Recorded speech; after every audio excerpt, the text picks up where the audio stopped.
Clock tick সময় শুরু আর হাতে বেশি দিন সময় নেই। এবার পৃথিবী ধ্বংসের তারিখ জানিয়ে দিলেন বিজ্ঞানীরা।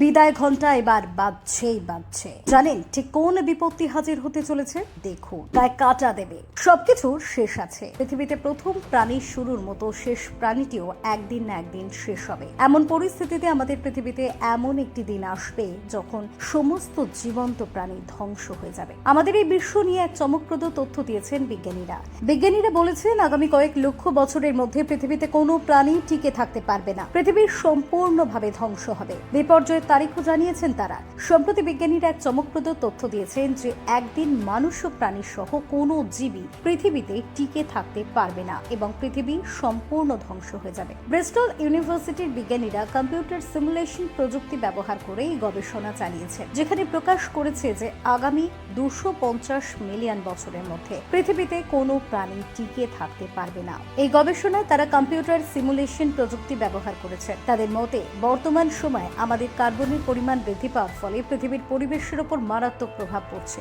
যা ভবিষ্যতে প্রাণী জগতের জন্য বিপর্যয়কর হতে পারে। গবেষকদের মতে যদি আমরা বর্তমান কার্বন নিঃসরণের হার বজায় রাখি তাহলে পৃথিবীর তাপমাত্রা 70 ডিগ্রি সেলসিয়াসে পৌঁছতে পারে। এটি এমন একটি পরিবেশ তৈরি করবে যেখানে কোনো প্রাণী বা মানুষ বেঁচে থাকতে পারবে না। এই পরিস্থিতির সাথে 66 মিলিয়ন বছর আগে ঘটে যাওয়া ডাইনোসরের বিলুপ্তির ঘটনা তুলনা করা হচ্ছে, যখন পৃথিবীতে কার্বন ডাই অক্সাইডের পরিমাণ বর্তমানে দ্বিগুণ ছিল।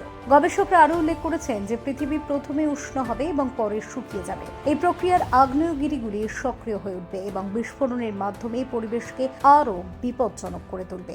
এর ফলে জীবনের অস্তিত্ব বিলীন হয়ে যাবে। সুতরাং বিজ্ঞানীদের মতে আগামী 250 মিলিয়ন বছরের মধ্যে পৃথিবীতে সমস্ত জীবন্ত প্রাণী বিলুপ্ত হয়ে যাবে, যা একটি অত্যন্ত উদ্বেগজনক ভবিষ্যতের ইঙ্গিত দেয়।